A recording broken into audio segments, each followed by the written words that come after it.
Welcome friends, welcome YouTube channel Shiv consultancy के YouTube channel में आप सभी दर्शकों का बहुत ही हार्दिक स्वागत है। आई होप सो आपके एजीएम हो चुके होंगे या फिर अगर नहीं है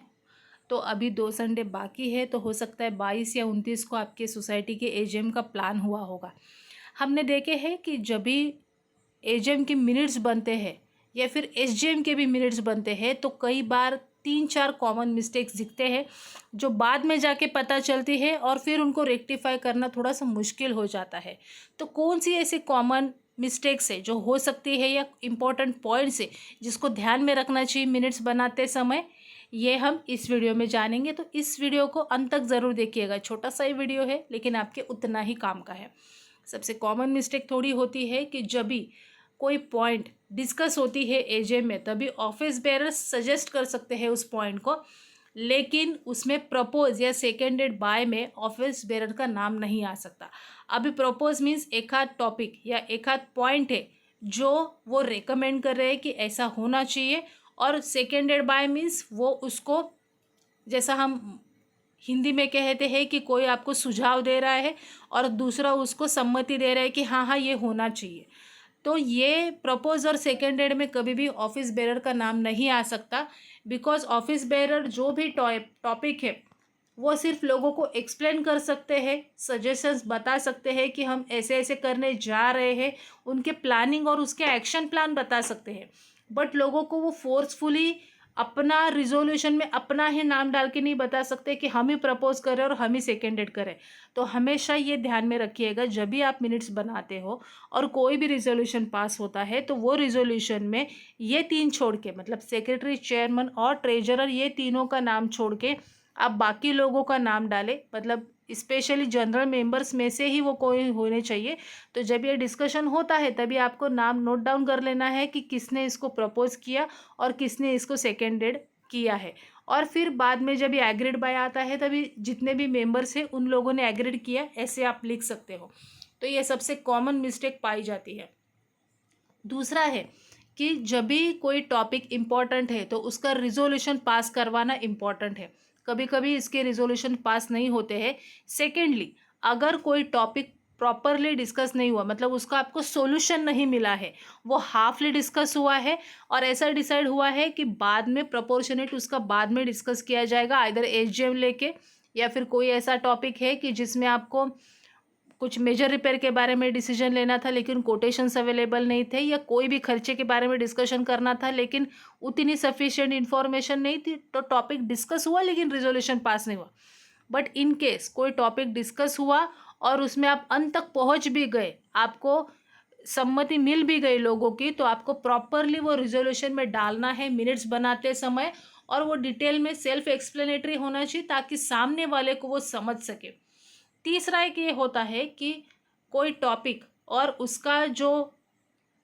मतलब एजीएम का एजेंडा और एजीएम की जितने भी मिनट्स है वो सेल्फ एक्सप्लेनेटरी होने चाहिए, गोल गोल घुमाने वाले भी नहीं होने चाहिए, और शॉर्टकट में भी एक सेंटेंस में उसको ख़त्म नहीं करना चाहिए। क्योंकि अगर किसी ने एजीएम अटेंड नहीं किया है या फिर एनआरआई लोग हैं या फिर वो यहाँ पे नहीं रहते, इन्वेस्टर हैं, और आप उनको एजीएम के मिनट्स भेजते हैं तो उनको पता चलना चाहिए कि कौन से पॉइंट पे डिस्कशन हुआ है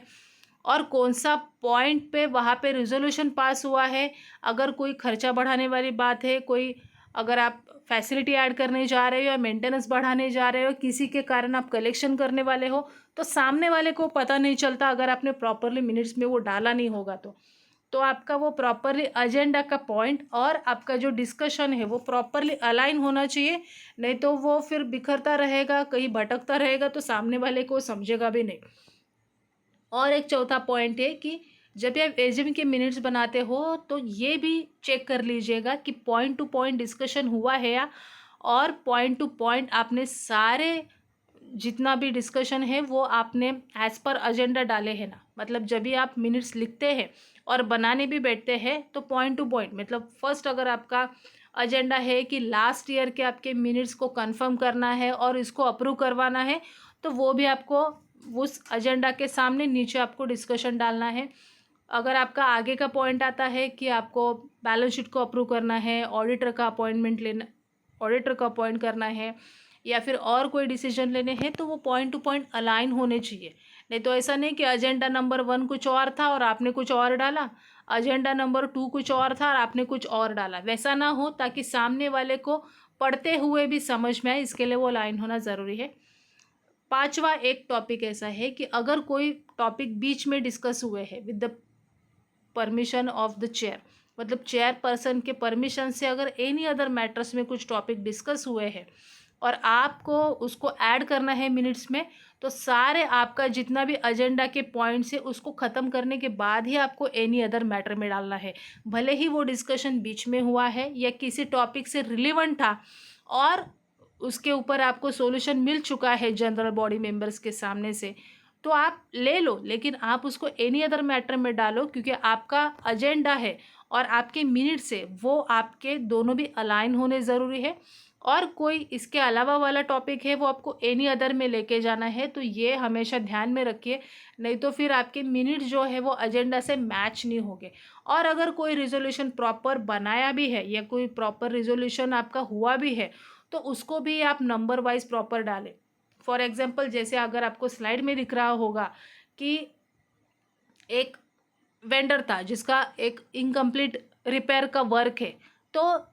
लोगों ने ये सारा पॉइंट को उठाया कि ये वाला रिपेयर का काम है जो पेंडिंग था और फिर उसका कैसे आप करने वाले हो। तो इसमें डिस्कशन होते होते ये डिसाइड हुआ कि दूसरे वेंडर को ये काम अलाइन किया जाएगा और फिर जो इसका बाकी का मतलब फर्स्ट वाले का जो बचा हुआ या रिटेंशन का अमाउंट है उसमें से ही ये काम को किया जाएगा। और उसमें कुछ रिजोल्यूशन सपोज पास हुए हैं,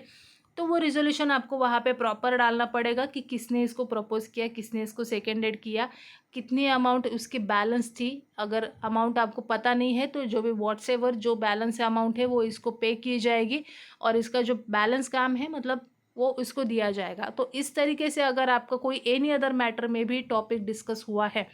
तो प्रॉपर उसका रिजोल्यूशन डालें, और अगर नहीं हुआ है तो रिजोल्यूशन नहीं डालना है। तो ये सारी चीज़ें आपको मिनट्स बनाते समय बहुत ही ध्यान में रखनी है। ये कॉमनली मिस्टेक्स हमने देखे हैं कि प्रॉपर होता नहीं है, फिर बाद में पढ़ने वाला गोल गोल घूमता रहता है, फिर उस पर ऑब्जेक्शन आते हैं। तो बेटर है कि आप बनाते समय इस सारी चीज़ों को ध्यान में रखें। अगर इस वीडियो से रिलेटेड आपको कुछ भी क्वेश्चंस है तो आप हमें कमेंट बॉक्स में डाल के पूछ सकते हैं। एक छोटी सी रिक्वेस्ट, अगर पहली बार हमारे चैनल पे आप आए होंगे तो हमारे चैनल को सब्सक्राइब करना ना भूलें और बेल आइकन को भी प्रेस करना ना भूलिएगा, ताकि नए जितने भी वीडियोस आने वाले हैं अपकमिंग वीडियोस के सारे नोटिफिकेशन आपको मिल जाएंगे और आप वो मिस नहीं करेंगे।